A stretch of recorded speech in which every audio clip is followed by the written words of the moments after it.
बिस्मिल्लाहिर्रहमानिर्रहीम। अस्सलाम वालेकुम नाज़रीन। आज मैं आपको मुलाज़मा यानी झाइयों और छाइयों के का ट्रीटमेंट बताऊंगा।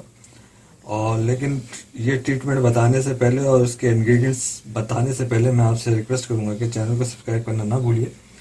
चैनल को ज़रूर सब्सक्राइब करें, नोटिफिकेशन आइकॉन बेल को ज़रूर प्रेस करें ताकि वीडियोज़ आपको मिलते रहें। इंग्रेडिएंट्स बताने से पहले मैं आपसे आपको एक चीज़ बताता चलूँ कि लोग अक्सर पूछते हैं कि इंग्रेडिएंट्स के नेम बता दीजिए, तो काइंडली वीडियो के आखिर में तमाम इंग्रेडिएंट्स की पिक्चर लगी हुई होती है और वहाँ से आप वो नाम जो आपको चाहिए वो आप आराम से ले सकते हैं। आपको ज़रूरत नहीं कि आप परेशान हो डिस्क्रिप्शन में लगाएं।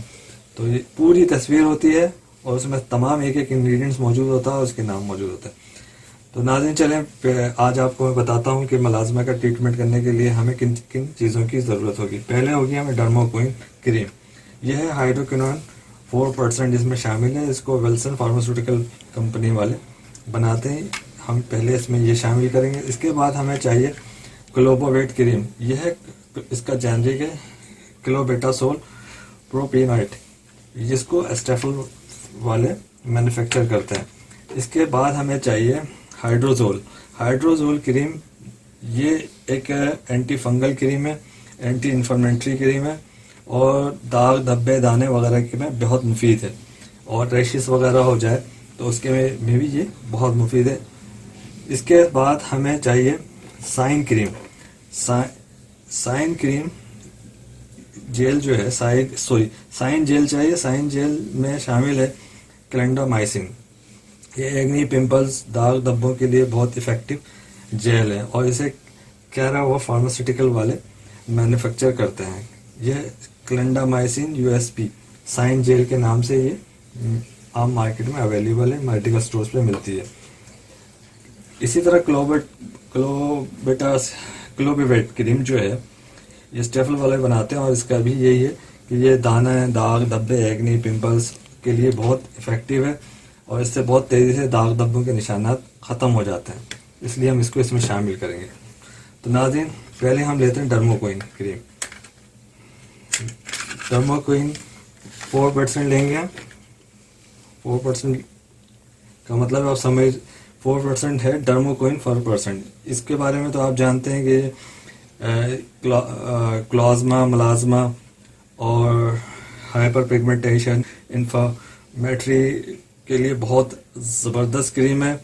और इसके जो मलाज्मा और क्लाज्मा हो जाता है उसको ये ख़त्म करती है। बहुत इफ़ेक्टिव और बहुत मुफीद क्रीम है ये। तो इसका हम लेंगे, इस क्रीम का हम लेंगे 50% जब हम इसे बनाएंगे। तो ये 50% हम ये क्रीम लेंगे इस फार्मूले के लिए। ये आपने ध्यान में रखना है। 50% डर्माकोइन ले ली, 4 से 5 दिन के लिए बना के रख लें आप इसको, फिर बना लें दोबारा। इतनी यानी एक लेयर ले लिए, समझ लें 50% है। इसके बाद हम लेंगे क्लोबोवेट क्रीम। क्लोबोवेट क्रीम भी हम इतनी ही 50% लेंगे, यानी जितनी हमने डर्माकोइन ली है इतनी ही हम क्लोबोवेट क्रीम लेंगे।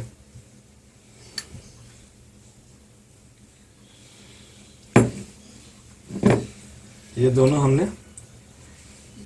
डर्माकोइन और डर्मावेट दोनों इक्वल क्वांटिटी में लेनी है। इसके बाद हम लेंगे हाइड्रोजोल क्रीम जो है हमने लेनी है 30%, 30 से 20%। ये हाइड्रोजोल क्रीम ले लिया हमने। इसके बाद हमने लेना है साइन जेल। ये भी 25 से 30% लेना है। अब आप इसको समझ लें कि डर्माकोइन 50% लिया हमने और क्लोबोवेट क्रीम हमने 50% ली और हाइड्रोजोल क्रीम जो है हमने 30 to 35% लेनी है। और ये भी 25 टू साइन जेल जो है ये भी हमने 30 to 35% लेना है। इन चारों क्रीमों को अच्छी तरह से मिक्स कर लें। ये जेल है, अच्छी तरह मिक्स कर लें। बहुत अच्छी तरह मिक्स करके इसको किसी कंटेनर में रख लें। 3 से 4 रोज के लिए बनाइए। इस तरह खूब अच्छी तरह मिक्स कर लें। मिक्स करना तो सबको आती है माशाल्लाह से, तो ये बताना ज़रूरी है। इस तरह एक क्रीम बन जाएगी। इसे 3 से 4 दिन के लिए कंटेनर में रख लें और रेफ्रिजरेटर में सेव कर लें। रात को सोते वक्त मुंह धोकर इसको जो मुतासरा हिस्सा है, जहाँ पे मुलाजमा है, क्लाज्मा है, उसी जगह लगानी है। यानी जहाँ पे मुलाजमा है और क्लाज्मा हुआ हुआ है, जैसे झाइयाँ हुई हैं, झाइयाँ हैं, छाइयाँ हुई हैं, वहाँ पे लगाना। और अगर कोई दाग धब्बा है तो सिर्फ वहाँ पे लगाना, हल्का सा मसाज करना है, रगड़ना नहीं है। इस क्रीम को मिनिमम 4 हफ्ते और मैक्सिमम 6 हफ्ते इस्तेमाल करें। उसके बाद इसका इस्तेमाल बिल्कुल तर्क कर दें। इस टिप्स के साथ मेरी आपसे गुजारिश है कि चैनल को सब्सक्राइब करना ना भूलिए। नोटिफिकेशन आइकॉन बेल को ज़रूर क्लिक कीजिए। वीडियो को लाइक और शेयर कीजिए, और अपने दोस्तों में शेयर कीजिए, अपने अजीज़ों में शेयर कीजिए। इस दुआ के साथ कि अल्लाह ताला आपको सेहत और तंदुरुस्ती अता फरमाए। अगली वीडियो में फिर मुलाकात होगी। अल्लाह हाफ़िज़।